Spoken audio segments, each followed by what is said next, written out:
Hi, this is Priyankesh. I hope you all are doing great. Welcome to the sample set solution session which is being provided by IG Idea. So let's get started.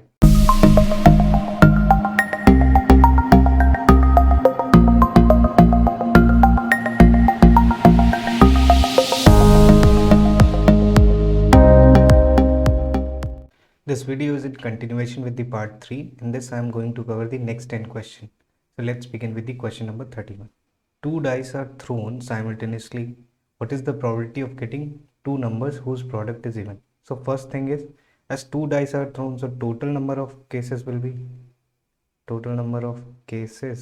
equals to 36. Okay, and we want to find the product to be even. So product will be even when an even number is multiplied with even.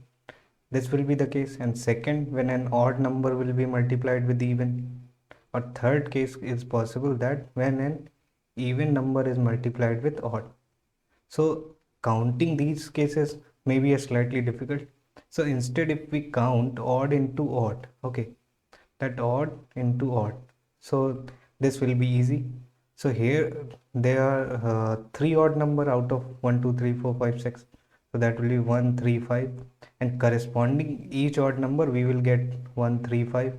So in this case 1 3 5, in this also 1 3 5, in this also 1 3 5. So in this case we will get 3 results, in this case we will get 3, and here also 3. So total number of pair which contains odd into odd are 9. Okay, so probability of getting odd, let's take, this is the probability of event E. So this will comes out to be 9 by 36. So this is 1 and this is 4. So probability is 1 by 4. But our required probability is the complementary event. So that is 1 minus 1 by 4. So that will come out to be 3 by 4. So option 2 is the right option. Now let's move to the next question. Here we have to find the dy by dx of this function, that is y equals to 2 to the power cot x. So y dash will comes out to be 2 to the power cot x ln 2 into differentiation of cot x, that is minus cosec square x. So if I go by option, so this has to be minus 2 cot x ln 2 cosec square x. So option 3 is the right option. Now let's move to the next question. Here again we have to find the dy by dx for this function. So y dash will come out to be 2 cos x cube. By chain rule, this will be minus sine x cube. This will be the differentiation of cos x cube. Now we will further differentiate x cube. So this will come out to be 3x square. Okay. So final answer will be minus 6x square cos x cube sine x cube. So option A is the right option. Okay, that is option 1. So now let's move to the next question. Here we have to find the dy by dx for this function. So y dash will come out to be, a differentiation of exponential function is same, that is e to the power x. So this will be e to the power 5x square plus 7x minus 30. And following chain rule, when we differentiate this function, so we will get 10x plus 7. So option will be 10x plus 7 into e to the power 5x square plus 7x minus 30. So option 3 is the right option. Now let's move to the next question. Here we have to find the integral of this function. So integral x square e to the power 3x dx by Euler rule. So we will take algebraic function as first and exponential as second. So here we will get, this will come out to be x square in integration of e to the power 3x is e to the power 3x upon 3 minus differentiation of x square is 2x into integration of e to the power 3x is e to the power 3x upon 3 dx plus c. Now this will come out to be x square e to the power 3x by 3. Now take minus 2 by 3 as common. So this will be x into e to the power 3x dx. Again by Euler rule, this will be first and this will be second function. So now integrate again. So x square e to the power 3x by 3 minus 2 by 3, and this will come out to be, in a bracket, this will be x into e to the power 3x upon 3 minus differentiation of x is 1 and integration of e to the power 3x is e to the power 3x upon 3 dx and plus c. So finally this will come out to be x square e to the power 3x upon 3 minus 2 by 9 x e to the power 3x minus minus plus, and the integration of e to the power 3x will be e to the power 3x upon 3, and this 3 will be e to the power 3x upon 9.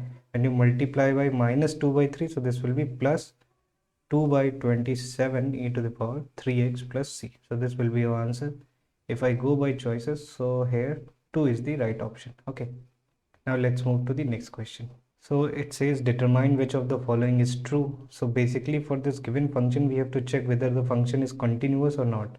We have to check it at 1 or 2 and 0. So instead of checking at 1, 0, 2, just look at the function as it is defined as x equals to 1. So first check it for x equals to 1. So it has to be continuous. So this will be limit extending to 1 fx equals to f of 1. This condition has to be hold. So limit extending to 1, here fx will be 3x minus 1.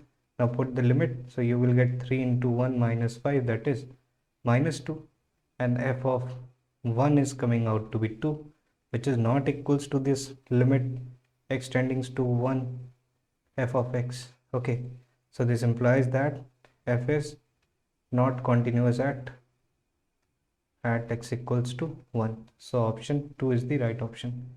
Now let's move to the next question. Here we have to evaluate this limit. So this is limit extending to 4x minus 4 upon root x minus 2. Now if you put the limit, so this will become 0 by 0 form, which is indeterminate. Okay, indeterminate. So here we are going to apply L'Hopital rule. And according to that, we have to differentiate the numerator and denominator. So we will get 1 in numerator, in denominator we will get 1 upon 2 root x.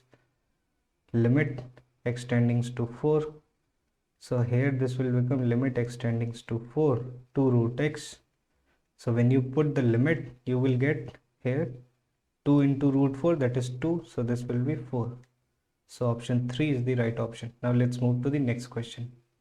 So again we have to find this limit. So limit extending to 0, this is 3 to the power x minus 2 to the power x upon x square minus x. Now again if you put limit, so this will be 1 minus 1 upon 0 minus 0. So again this is 0 by 0 form, which is indeterminate. So again I am going to apply L'Hopital rule. So this will be 3 to the power x. Differentiation of 3 to the power x is 3 to the power x ln 3. Similarly, this differentiation will be 2 to the power x ln 2 divided by this differentiation will come out to be 2x minus 1. And limit is extending to 0. Now put the limit. So when you put the limit, you will get 3 to the power 0 ln 3 minus 2 to the power 0 ln 2 divided by 2 into 0 minus 1. So this is ln 3 minus ln 2 divided by minus 1. So finally this will be ln 2 minus ln 3. So option 2 is the right option. Now let's move to the next question. So here we have to find the odd one out. So this series is 1, 5, 11, 70s, 23, 29. So look at the difference. Here it is 4, here it is plus 6, here again plus 6, here also plus 6, and here also plus 6. So these two terms will be odd one out. Now check the answer. So 1 is mentioned here, so this will be our option. So that will be the answer. Now let's move to the last question. So here we have to check which equation has infinitely many solutions. Look at the first equation. So this will be x minus x by 4 equals to 3 by 4. So when you solve it, you will get x equals to 1. And in the second equation, 5 and 5 gets cancelled out. So you will get x equals to 0. So here we are also getting a one definite solution. Let's solve this equation. So this was first, this was second. Now third is, this will come out to when you multiply half within the bracket. So this will be half plus 2x equals to 2x minus 3. So 2x gets eliminated. So here there will be no solution. Okay. Now move to the next equation, 3x minus 4x. When you multiply minus 6 inside the bracket, so you will get minus 4x plus 3. So look at this expression and this expression, both are same. So this is going to give you infinitely many solution. So option 4 is the right option. So that's all from my side in this session. If you're preparing for IGIDR 2021 exam, you can join in our classroom program by calling on this number, or you can also enroll in our classroom program by the link which is given in the description. If you like this video, share it with your friend. Thank you for watching. Stay safe and stay healthy.